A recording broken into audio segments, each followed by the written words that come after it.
That's the beauty of a lot of these products, is that there is something that directly dissolves it. So it's pretty straightforward.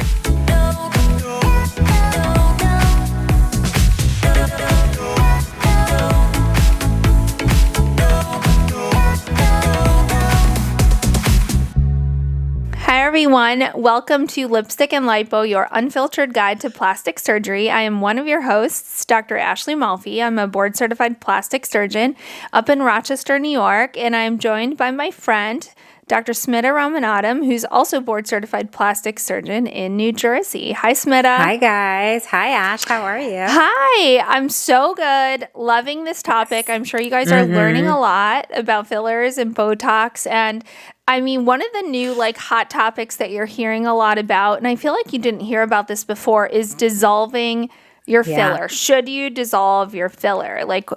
Do you hear this a lot in your office, Smita? Yeah, I do. And it's I think new, it comes right? up a lot. It's new, and honestly, I think it has to do with a lot of celebrities are sort of, like Courtney Cox came out. I think Black China did recently, where they sort of just had too much filler to the point where they looked very unnatural. And then they decided to dissolve everything. And so that's sort of... You always know what's happening. You always know the pop culture. I know what's going on. I don't know all these celebrities, but you're cooler than I am. But it's true. And that's how this stuff gets kicked up and popular, because someone raises awareness about it, and it's this tiny little thing that we see, and then it becomes oh my gosh, should I do it? Should I do it? Yeah. And then everybody wants to know, but no, I mean, I guess if your filler looks awful, or you had someone who's unqualified do your filler and it's in the wrong spot, or it's overdone, then we should get rid of it and get you looking like a natural version of yourself. It's an easy answer, right? I mean, I think if it looks unnatural, if you don't like it anymore, I mean, maybe it looks natural and you just don't want fuller lips anymore. I think that it's sort of your choice, if you're sort of done with it, then dissolve it, you know? And that's the beauty of a lot of these products, is that there is something that directly dissolves it. So it's pretty straightforward.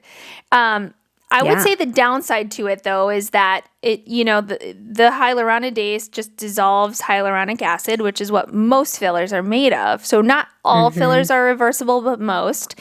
But it also, it doesn't have a predilection for the one that's manufactured in the syringe. So we also have hyaluronic acid in our face. So it can dissolve a little bit of our own natural tissue. And so sometimes you're left just a little bit more deflated than when you started. So that's kind of the downside of doing it. That's why we shouldn't just flood your face with it. Because sometimes we end up a little further behind than when we started. Well, and I think it sort of comes back to what we were saying, in our other episodes, is you want to get the filler done the first time correctly, right? The right time, yes. Yeah, because what you don't want to do is go get bad filler after bad filler after bad filler, trying to chase something that is unchaseable, unachievable. And then you just end up with this puffy, full face that doesn't move, and then just, sort of rely on the fact, it can be dissolved later. I mean, dissolving, once you get a procedure, you can't just turn the switch and make it as if nothing ever happened. So do your due diligence. Again, it comes down to making sure you go to the right injector, who's going to give you those natural results that really are going to be long lasting. I don't even think I've ever dissolved a filler that I've done, because it looks natural and it'll slowly dissolve on its own, and people just come back for more. So I mean, most of the time, it's the people who are coming to you have had it too much done in the wrong spot.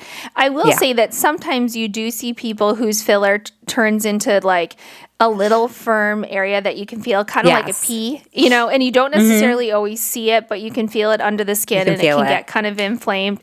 There are sometimes we call them granulomas, and you can inject the dissolving agent right into those areas and they soften right up. So for some people, even though it doesn't look different, if they don't like the way that little bally area feels, then dissolving that will help soften it up. And it's pretty remarkable how quickly that works.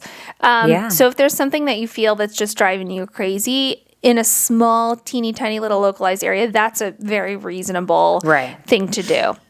Yeah, but give it time though. So if you just had your fillers injected, because it is normal to feel. Yes. Yeah, it's normal to feel the lumps and bumps, but that will all get better. Exactly. It should soften up. Exactly. So there are definitely times when you would want to dissolve, but for the most part, again, it's rare. It's very uncommon. It's rare. It's uncommon. But again, at the end of the day, if you want to dissolve it, that's when you dissolve. But if things are looking great and feeling great, then just continue to enjoy them.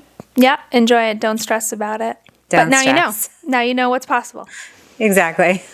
All right. Awesome. Well, another great episode. We've got a couple more coming your way, so make sure you tune in, subscribe to Lipstick and Lipo, guys. We'll see you next week. All right. See you guys. Bye, Samantha.